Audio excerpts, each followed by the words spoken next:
Argentina Brazil নিজেদের সর্বশেষ দেখায় আর্জেন্টিনার কাছে 4-1 গোলে বিধ্বস্ত হয়েছিল ব্রাজিল। সেই স্মৃতি এখনো তরতাজা আর্জেন্টাইন ভক্তদের হৃদয়ে। অপরদিকে হয়তো ব্রাজিল সমর্থকদের এমন হার এখনো পীড়া দেয়। এবার আসি মূল ঘটনায়। আর্জেন্টিনা ব্রাজিল ম্যাচের আগের দিন রাফিনহা আর্জেন্টিনাকে নিয়ে কি শব্দ চয়ন করেছিল মনে আছে আপনাদের?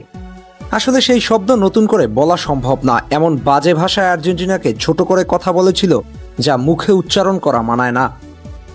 ঠিক তার পরের দিন একজন স্কালোনির টেকনিকের কাছে বাজেভাবে হেরে যায় ব্রাজিল। মাঠে সেটার জবাব দিয়েছিল আর্জেন্টাইন খেলোয়াড়রা। ইভেন রাফিনহার দিকে কয়েকবার তেড়ে গিয়ে ধাক্কা পর্যন্ত দিয়েছিল এনজো প্যারাদেসরা। তবে ম্যাচ শেষে লিওনেল স্কালোনি দেখালো প্রফেশনের বাইরে তিনি কতটা বড় মনের মানুষ। মাঠে ডাগআউটে আপনার প্রতিপক্ষ হতে পারে, তবে মাঠের বাইরে তিনি এক ভিন্ন মনের মানুষ। সেদিন ম্যাচ শেষে রাফিনহাকে বুকে জড়িয়ে নিয়েছিল স্কালোনি। আপনি ভাবতে পারেন এত কিছুর পরেও এতটা বড় মনের পরিচয় দিয়েছিলেন তিনি।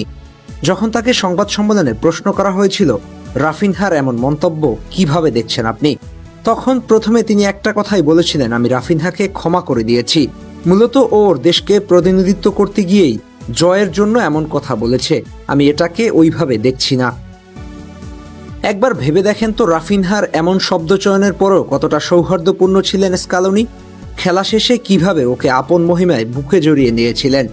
স্কালোনি আপনার প্রতিপক্ষ হতে পারে, প্রফেশনের জায়গা থেকে সেটাই তো হওয়ার কথা। তবে একজন মানুষ হিসেবে আপনি যদি তাকে ঘৃণা করেন তাহলে বলবো আপনি ফুটবলের সৌন্দর্য থেকে দূরে আছেন।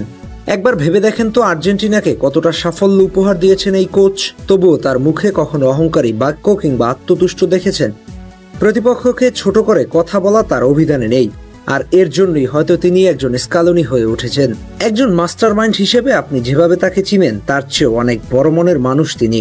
প্রফেশনের জায়গায় যতটা কঠিন, ঠিক তার বাইরে একজন দিল খোলা মানুষ, যার হাত ধরে চলছে আর্জেন্টিনার সোনালী যুগের রাজত্ব। রাফিনহার সাথে তার এমন আচরণকে আপনি কিভাবে দেখেন? নিশ্চয়ই দলকানা না হলে তাকে প্রশংসায় ভাসাবেন। আসলে ফুটবলের আসল সৌন্দর্য তো এখানেই। মাঠে জয় পরাজয় থাকবে, তবে মাঠের বাইরে সবাইকে দিতে হবে দায়িত্বশীলতার পরিচয়, আর সেটাই করে দেখিয়েছেন লিওনেল স্কালোনি। আহমেদ হাসনাইন খান, টিম স্পোর্টস।